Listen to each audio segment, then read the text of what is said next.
또 전담 마크 나올 수 있을까요? 손흥민한테? 저는 1대1. 이라크가 우리 홈에서 썼던 그 5-4-1의 전술 형태와 손흥민을 묻는 전술이 일단은 성공을 했기 때문에 예. 2차전에서도 분명히 그 기본적인 토대를 유지할 거라는 생각입니다.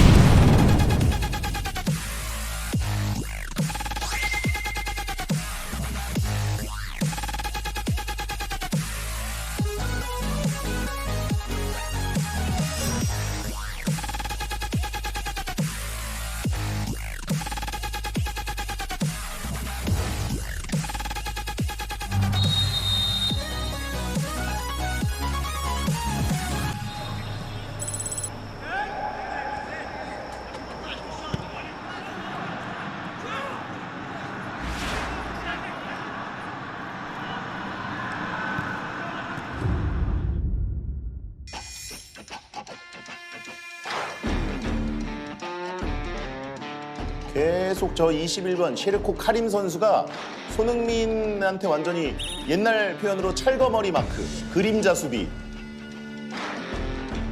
아, 요즘은 저런 축구를 잘 안 하는데.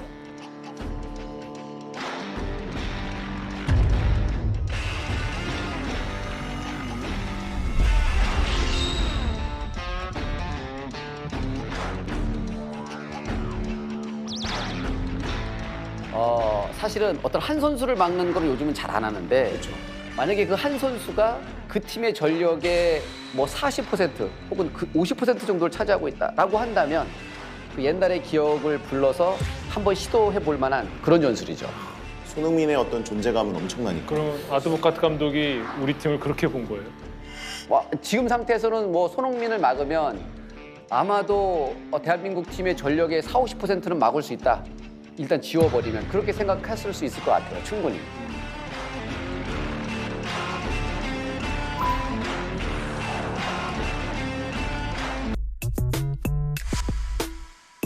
터프한 그런 수비수들이 황의조를 잘 막았다라는 그런 얘기를 할 수 있을 것 같아요. 완전 백허그를 하고 안 놔주네요.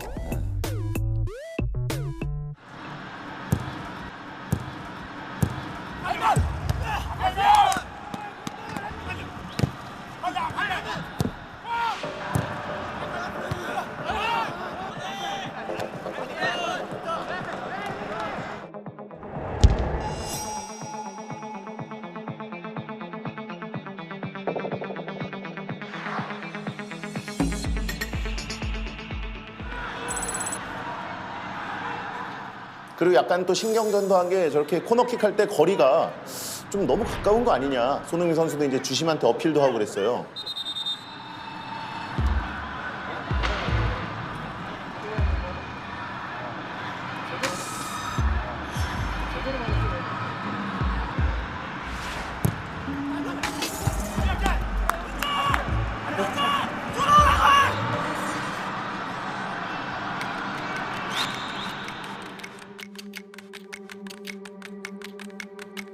손흥민 선수가 이라크전 때는 일단 주장의 무게감도 있고 계속 신경전이 있기 때문에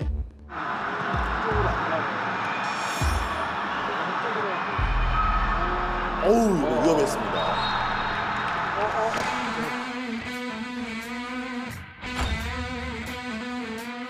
그리고 김민재는 진짜 탄성이 나오는 장면들이 너무 많았어요.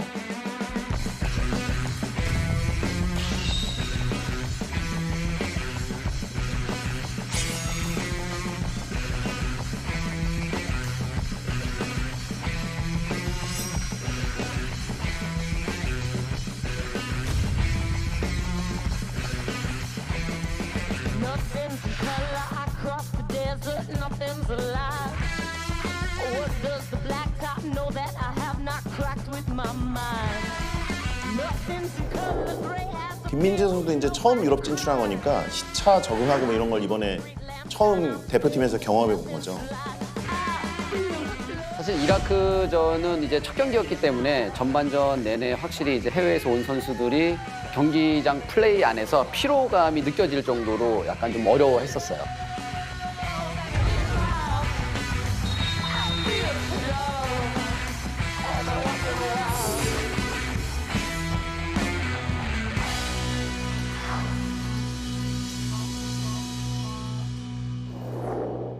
사실은 7시간, 8시간 시차가 나는 상태에서 10시간이 넘게 와서 48시간을 회복을 한 다음에 바로 경기에 뛴다는 것 자체가 그쵸. 사실 상당히 부담스럽죠. 네. 근데 뭐 우리 선수들도 그럴지는 모르겠지만 만약에 뭐 한국으로 돌아와서 중요한 경기가 있다 그러면 현지 거기에서부터 한국 시간에 대한 그런 생각을 좀 가지면서 비행기 안에서도 한국 시간에 맞춰서 움직이고 약간 그런 게 있거든요. 유럽에 갈 때도 그렇고 올 때도 그렇고 그런 식으로 하면 좀 더 빨리 적응이 될 수도 있다라는 그런 생각이 들고. 그건 그런 심리적인 효과가 있어요. 그거는 맞아요.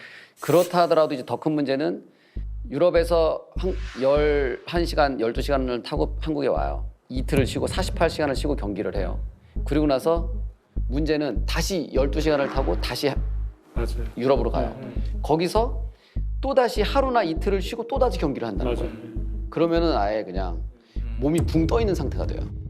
3시간이 이제 제일 기준이라고 그러더라고요. 그래서 3시간을 기준으로 해서 3시간 이상이 되면 이게 좀 장거리다. 운동에 있어서는 장거리 시차 적응에 대비를 해야 된다라고 해서 대신 이제 이게 동쪽으로 가느냐 서쪽으로 가느냐에서 좀 차이 나는 것 같아요. 이게 우리나라를 기준으로 해서 동쪽 이제 미국 쪽이나 남미 쪽으로 가게 되면 아침에 조금 일찍 일어나는 쪽이 좀 이제 적응이 빨리 되는 거고 서쪽으로 가게 되면 조금씩 늦게 일어나는 게 훨씬 적응이 이제 빨리 되는 건데 중동 국가랑 붙을 때는 다 3시간 이상의 그 시차가 나는 나라와 붙는 거기 때문에 시차 적응에 있어서는 훨씬 더 신경을 많이 써야 됩니다. 근데 뭐 한간에는 또 워낙 유럽파들이 몸이 무거우면 선수 교체는 그래도 5명까지도 할 수 있으니까 뭐 한 45분만 뛰게 하고 뭐 그런 식으로 너무 유럽파들을 그런 데도 혹사시키는 것 아니냐 뭐 이런 얘기들도 있어요.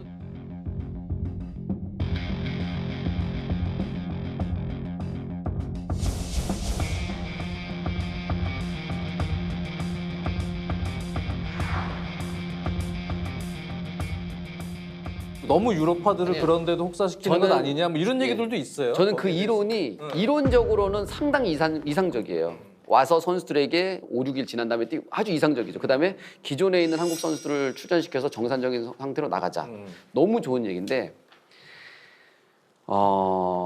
현실적으로 봤을 때는 좀 맞지 않는다는 생각이 들어요. 왜냐하면 감독 입장에서 선수 입장에서 우리가 어떤 팀을 만나든 우리는 이제는 베스트를 다 해야 되는 그런 상태거든요. 매 경기가 이 최종 예선 정도 오면은 그렇기 때문에 그런 선택을 하는 거는 만약에 이제 그렇게 됐다가 뭐 성공하면 다행이지만 이걸 만약에 실패한다 그러면 이거는 정말 100% 감독 책임이거든요. 우리나라만 그런 게 아니라 뭐 메시든 뭐 네이마르든 이 선수들이 똑같이 자국에 가서 똑같이 다 뜁니다. 가능성이 있는 얘기이긴 하지만 현실적으로는 쉽지 않고 또 하나는 컨디션이 안 좋아도 어떤 선수가 경기장 안에 존재하는 것만으로도 상대에게 부담을 줘요. 심지어는 네임밸류가 있는 선수가요 뒤에서 들어오려고 벤치에 앉아 있는 것만으로도 상대한테 압박을 줘요.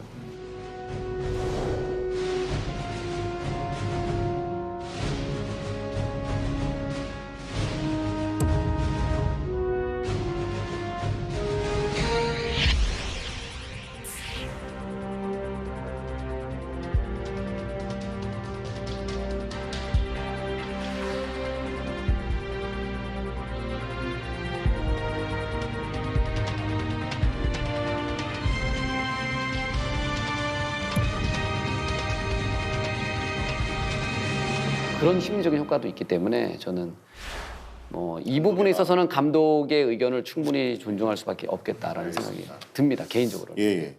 셰르코 카림 선수가 아까 화면에서도 봤지만 손흥민 선수 전담 마크를 했거든요.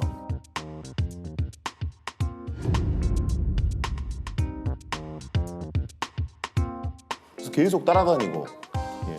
그거는 우리 그 축구를 하면서 초등학교 때 어떠한 특정 선수가 잘하는 선수가 있어요. 진짜 키도 크고 막 초등학교 때 힘 없을 때 그러면 야 감독님이 얘기하지. 저 선수를 끝까지 따라다녀. 화장실에 가면 화장실 같이 갈 정도로 따라다녀. 이런 얘기를 물 마시러 나오면 같이 옆에 나와서 이런 축구예요. 옛날 그냥 정말 옛날 축구인데 와 결과론적으로 손흥민 선수의 플레이에 많은 방해를 했기 때문에 그 옛날에 그 1대1 개인 마크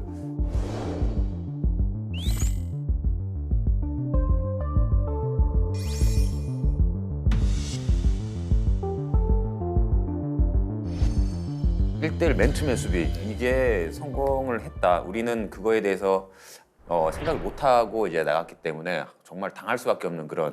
손흥민 선수 입장에서는 밤에 잘 때도 그 선수 얼굴이 생각났을 거예요. 근데 직국계 얘기해서 반대로 얘기하면 이래도 되는지 모르겠지 한국 축구 수준이 그거밖에 안 됐다는 거 아니에요? 이라크랑 할 때는 초등학교 축구를 해도 그게 막힐 거밖에 안 된 수준밖에 안 된다는 거 아니에요?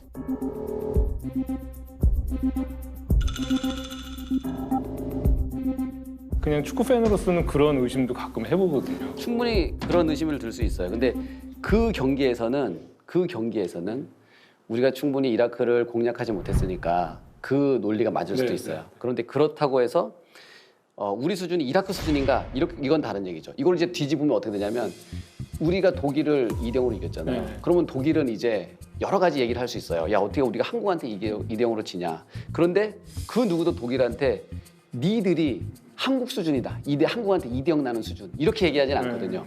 그 경기에서는 그렇게 말할 수 있지만 보편적으로는 여전히 독일이 우리나라보다 강팀인 거죠. 영원히 안 붙어주면 2대0으로 그냥 끝나는 거 아니에요? 아니 저는 왜 안 해 너라. 이제. 끝까지 영원히 독일이랑 A매치 안 하고. 쉽게 얘기하면은 과거에 박지성 선수가 피를로 죽을 때까지 쫓아다녔잖아요. 그러네요. 근데 그 AC 밀란이 그렇다고 해서 네. 수준이 낮은 팀이냐? 그런 건 또 아니에요. 그건 아니니까 그건 전략적인 부분이. 뭐 심지어는 제가 히딩크 감독님하고 PSV 아인토멘을 갔는데 우리 이제 라이벌이 아약스예요. 그때 당시에 반더바르트라고 있어요. 반더바르트. 히딩크 감독님이 그날 반더바르트가 왼쪽에 섰는데 제가 왼쪽에 섰어요. 근데 반더바르트가 이제 하다가 오른쪽으로 가니까 저보고 가라는 거예요. 그래서 오른쪽 가고 반더바르트 다시 왼쪽 보면 제가 또 왼쪽 가고 미션을 수행한 거네요. 미션을 수행했죠. 그런데 그게 막 그렇게 기분 좋지는 않아요.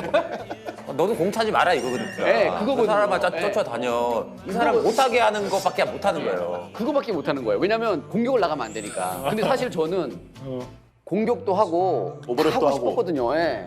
그런데 이제 그거를 막 억누르면서 이걸 해야 되니까 그래서 거의 솔직히 그렇게 해서는 다 이겼어요. 다 이겼는데 라카롬 들어오면 뭔가 좀 그 세르코 카림은 아마 라카룸 들어가서 아드보카드한테 얘기를 했을 거예요. 아, 너 정말 오늘 잘했다.